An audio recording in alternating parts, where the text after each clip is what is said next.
आती रहेंगी बहारें, जाती रहेंगी बहारें। दिल की नजर से दुनिया को देखो, दुनिया सदा ही हंसी है। हो आती रहेंगी बहारें।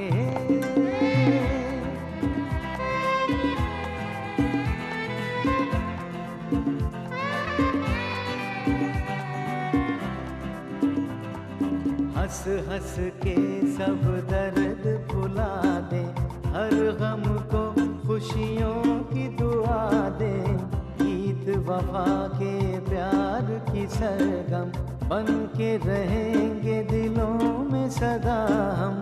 है मुझे यकीन जीना है यही, इसी को कहे जिंदगी। हो आती रहेंगी बहारें, जाती रहेंगी बहारें।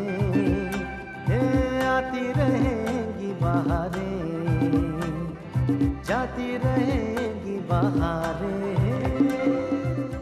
मधु अपनी चाल चलने में कितनी भी कामयाब हो जाए, लेकिन वो अमर का प्यार पाने में कामयाब नहीं हो सकती। कम से कम मुझे इस बात का तो सुकून है कि तुम मुझे दोषी नहीं मानते। इस घर की बहू बनेगी तो सिर्फ मधु। अमेरिका से तुम्हारी ट्रीटमेंट के लिए स्पॉन्सरशिप मिल गई है। यार नीतू के यहाँ तो मैं खुद कार्ड देने गया, इसलिए वो जरूर आएगी। कि मधु को समझाने का वक्त है, वो इस रिश्ते के लिए तैयार हो जाए बस। मैं 20-25 दिन के लिए डॉक्टरों के सेमिनार में जाना चाहता हूँ, दिल्ली।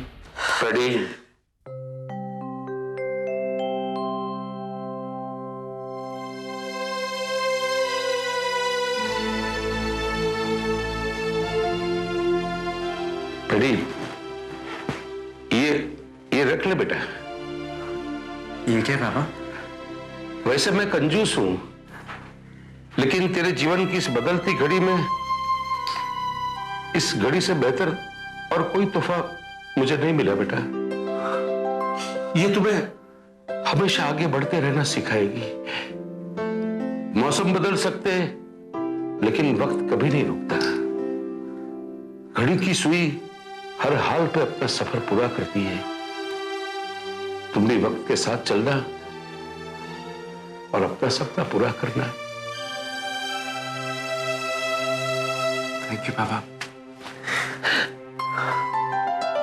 तेरा हर सपना पूरा हो जाए बेटा।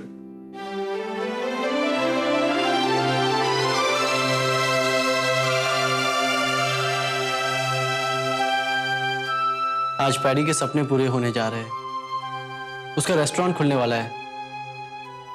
उसे हर मकसद में कामयाबी देना। अरे बेटा, किसके लिए प्रार्थना कर रहा है? पैडी के लिए माँ। आज उसका रेस्टोरेंट खुलने वाला है। जिन लोगों को रिश्तों का कोई लिहाज नहीं, दोस्ती किसे कहते हैं उसका पता नहीं, जो तुझे अपना दुश्मन मानते हैं, उसके बारे में इतना सोचता है।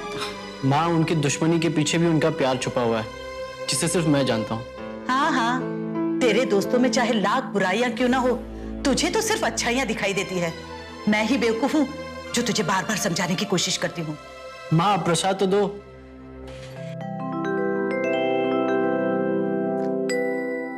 और दो ना, पैडी के लिए। फिर वही हर वक्त पैडी और मिलिंद। अपने बारे में नहीं सोचता कभी तू? माँ, तुम अभी तक मेरे दोस्तों को समझ ही नहीं पाई हो। देख लेना, कल अगर मुझे कुछ हो जाए तो सबसे पहले वो लोग ही दौड़ते हुए आएंगे, और अगर मैं मर भी जाऊं तो। चुप कर। जब देखो अनाप शनाप बोलता रहता है। फिर कभी ऐसी बात कही तो मुझसे बात मत करना। बात कर लेने दो माँ। पता नहीं कल कुछ कहने के लिए मैं रहूं ना रहूं। कुछ कहा तूने? नहीं माँ, कुछ नहीं।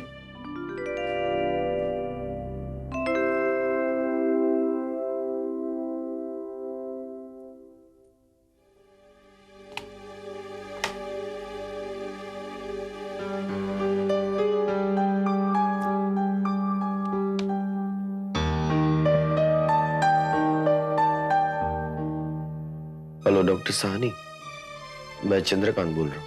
हाँ चंद्रकांत जी। आपको चेक मिल गया? हाँ मिल गया, मेरे पास ही है। मैंने अमर से बात कर ली है। उससे कह दिया है कि एक स्पॉन्सर है जो उसके इलाज का खर्चा उठाने को तैयार है। शुक्रिया डॉक्टर साहब। डॉक्टर साहब, आप तो जानते ही हो कि अमर इलाज के वक्त मुझे अपने साथ ले जाने से इनकार कर रहा है, लेकिन आप तो उसके साथ रहोगे ना? अरे मिस्टर चंद्रकांत, आप बिल्कुल चिंता मत कीजिए, मैं वहां पर तो जाऊंगा ही ना। आप मुझ पर भरोसा कीजिए। भरोसा? अरे अब भरोसा आप पर नहीं करेंगे तो और किस पर करेंगे? मेरी जिम्मेदारी आप निभाने वाले हो डॉक्टर साहब। मैंने तो वासुदेव की तरह अपने बेटे को आपके हाथों में सौंप दिया है। अब उसकी जिंदगी आपको ही संवारनी।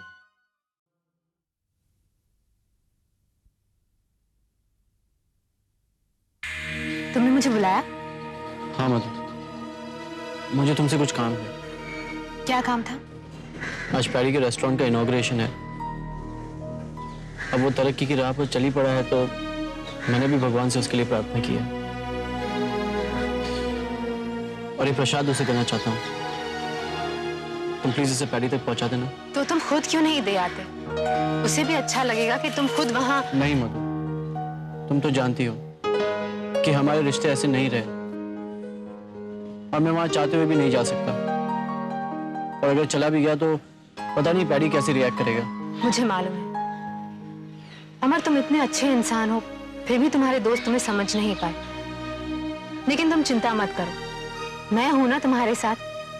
देखना, एक ना एक दिन तुम्हारे दोस्त तुम्हें जरूर वापस मिलेंगे और मैं बनूंगी वो कड़ी जो इन बिखरे हुए रिश्तों को आपस में मिलाएगी। बाय।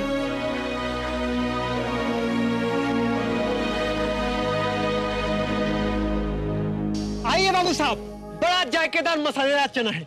कितना दे दो बाबू साहब? बहुत कमाई करते होगे ना? कहाँ बाबू साहब, बस रोजी रोटी चल जाती है। रोजी रोटी का ही तो सवाल है। अरे बाबू साहब, पैसा तो देते जाइए। क्या क्या चीज का पैसा है? शर्म नहीं आता तुमको? अरे एक मुट्ठी भर चना लिया, उसका पैसा मांगता है? बहुत लालची आदमी तुम। बाबू साहब, इसी कमाई से बाल बच्चों का पेट पालना पड़ता है। पैसा नहीं लेंगे तो खाएंगे क्या? देखो, ये जो पैसा है ना, पैसा वो हाथ का मैल है। इसलिए आदमी को इस मैल के पीछे भागना नहीं चाहिए। शाम तक जो रोजी रोटी कमाता है उसे तेरा पेट नहीं भरता है। कमाल के आदमी हैं आप। एक तो पैसा नहीं दे रहे हैं, ऊपर से लेक्चर झाड़ रहे हैं। अरे पैसा नहीं दे रहे हैं तो मत दीजिए, तो कम से कम लेक्चर तो मत झाड़िए धंधे के टाइम में। तुम चने का पैसा लेता, हम तो लेक्चर देने का पैसा भी लेता, तुमको मुफ्त में देता। ले लिया करो। चलिए, कहां से चले आते हैं।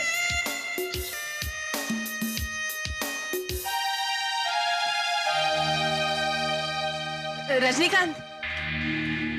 अरे नानी माँ, आपने मेरे को बुलाया? कहिए कहिए, क्या जली कटी सुनानी है आज? बोलिए।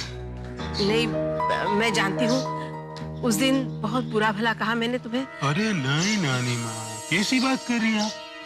गालियां तो मेरे लिए आशीर्वाद है, और मामा कंस की सौगंध आपकी गाली वो तो मेरे लिए प्रसाद है। प्रसाद लाइए, दीजिए, सुनाइए।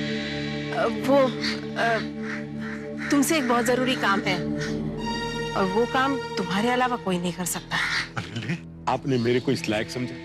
बोलिए बोलिए बोलिए, क्या बात? तुम तो जानते हो मधु बहुत जिद्दी है और तुम्हारे अलावा किसी और की बात मानती नहीं है। मधु के लिए बहुत अच्छा रिश्ता आया है। अगर तुम उसके साथ बात कर लोगे तो वो मान जाएगी और हमारे सर से बहुत बड़ा बोझ उतर जाएगा। एकदम सच्चा बात है, एकदम सच्चा बात। लड़की की शादी और 100 गाय का दान एकदम बराबर है। और हाँ, इस मामले में कोई चाल वाल नहीं चलना, क्योंकि तुम रवि को तो जानते हो, उसका गुस्सा बहुत खराब है। होगा, लेकिन ये सब बात आप मेरे को क्यों बता रहे हो? क्योंकि मैं चाहती हूँ ये सब बिल्कुल शांति से निपट जाए। जानते हो हमें अपना गांव छोड़कर यहाँ क्यों आना पड़ा था? एक बार गांव में रवि का किसी आदमी के साथ किसी बात को लेकर झगड़ा हो गया। रवि ने गुस्से में आकर उस आदमी को इतना मारा, बेचारा मरते मरते बच गया। और अब हम ये जगह छोड़कर और कहीं नहीं जाना चाहते। समझ गए ना रजनीकांत?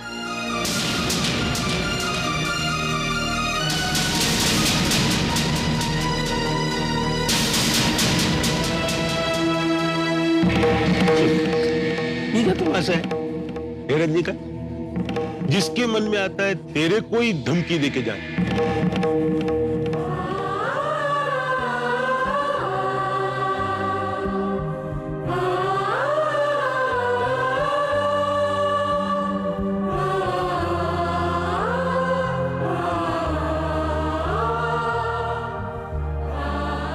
पापा आप? अजीब लग रहा है ना, लेकिन शगुन के लिए जरूरी है। हालांकि ये सब घर की लक्ष्मी के हाथों होता, लेकिन हालात ऐसे है कि। और पापा बात तो अच्छे शगुन की है ना, तो फिर क्या फर्क पड़ता है कि पूजा आप करें या नीतू करे? फर्क पड़ता है बेटे। बात सिर्फ शगुन की नहीं, उसका आज के दिन यहाँ होना बहुत जरूरी है।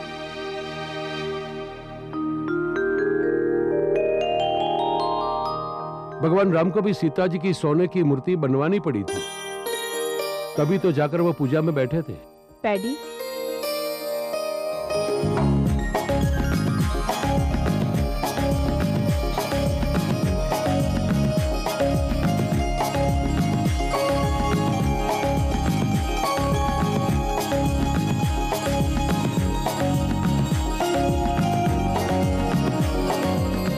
नीतू, डोंट वरी, तुम्हें ये सब कुछ नहीं करना पड़ेगा, मैं आ गई हूं ना। सुखी रहो बेटी। बताइए पापा, मुझे क्यों याद किया जा रहा था? ये लो बेटी, संभालो अपनी जिम्मेदारियां। आज के दिन तुम्हें हर पल याद किया जाएगा।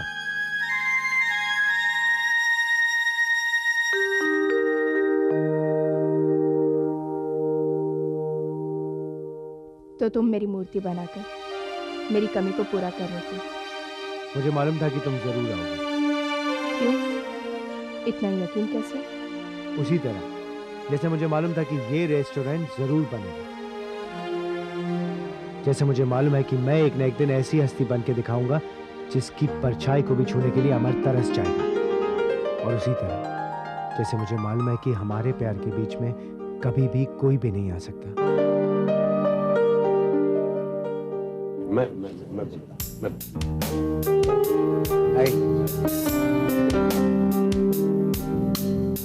बेटी जल्दी करो भाई, पूजा का समय हो रहा है। हाँ पापा, बस 2 मिनट। डैडी, क्या सोच रहा है तू? चलना शुरू करें। हाँ, कोई आने वाला है क्या? हाँ। कौन? अमर।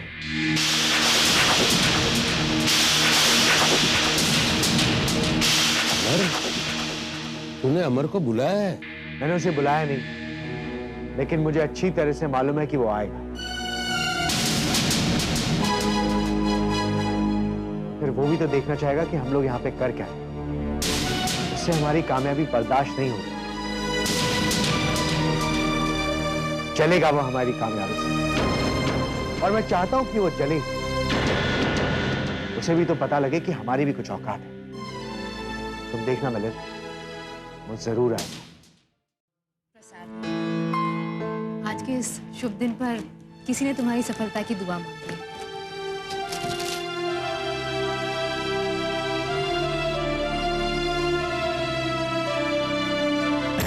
ऐसी घिरी है गमों की घटाएं, जो थे अपने हुए वो पराए। ऐसी घिरी है गमों की घटाएं, जो थे अपने हुए वो पराए। साथी दिल के अजनबी बने, टूटी अपनी दोस्ती। आती रहेंगी बहारें।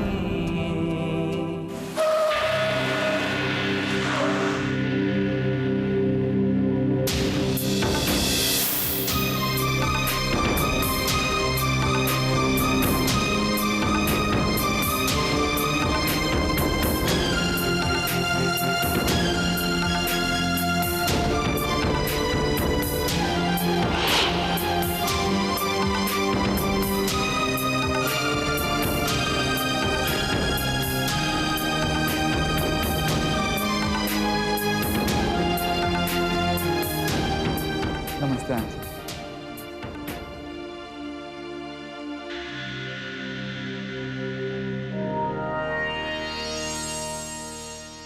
हाय मधु।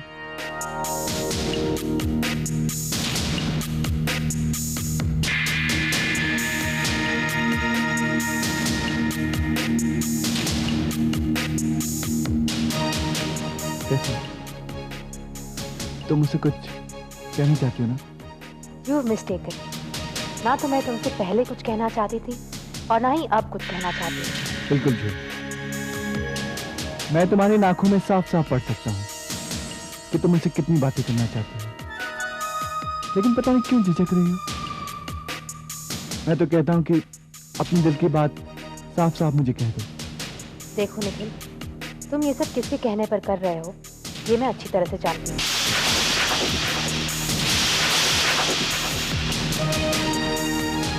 हाय मधु। हाय निखिल। हाय रश्मि। कहीं मैं तुम दोनों को डिस्टर्ब तो नहीं कर रही? एक्चुअली मधु मुझसे हाँ कहने वाली थी, लेकिन इतने में आप आ गई। Anyway, some other time. Bye Rashmi. Bye मधु।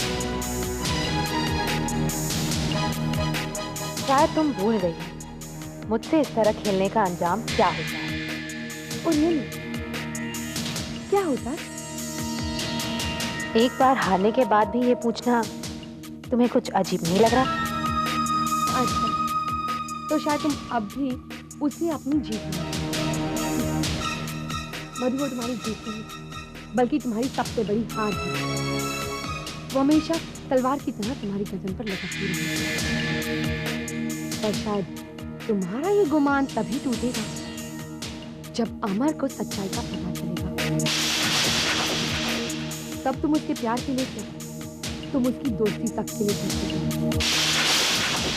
उस दिन तुम खुद जान जाओगे हारा कौन है और जीता कौन।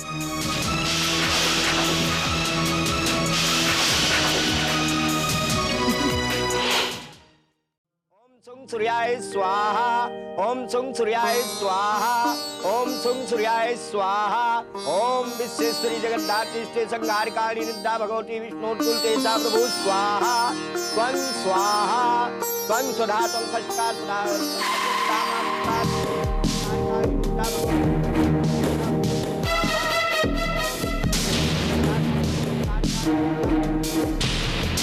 स्वाहा। त्वं स्वाहा। त्वं स्वधा त्वं फष्कार स्वधा। त्वं अध्यक्षधामातिसा स्वाहा। बंद करो ये तमाशा।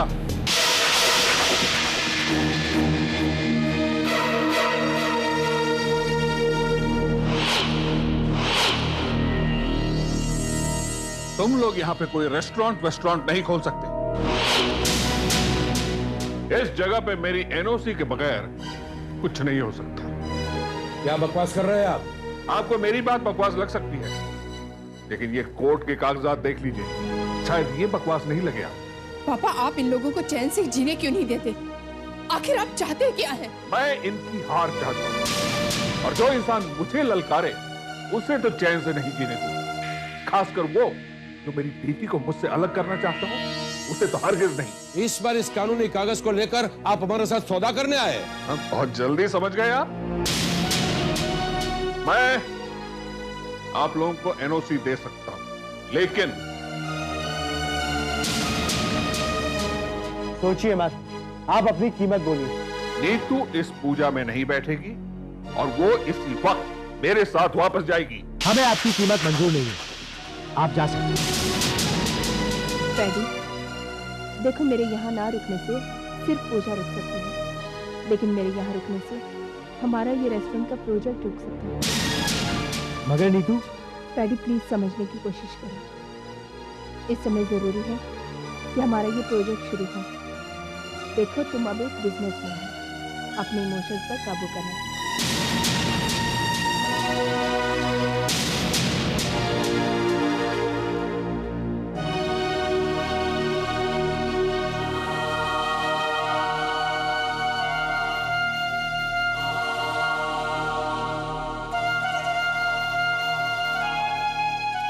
Come on, Neetu, let's go.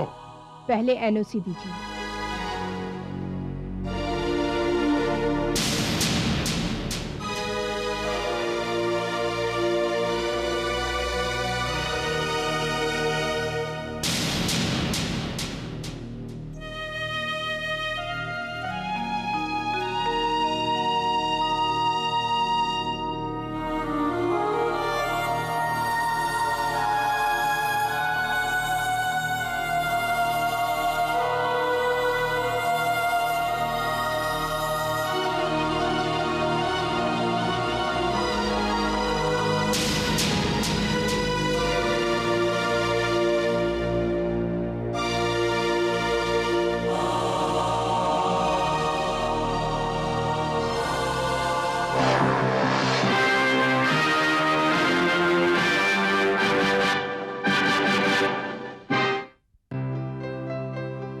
आती रहेंगी बहारें, जाती रहेंगी बहारें, दिल की नजर से दुनिया को देखो, दुनिया सदा ही हंसी है।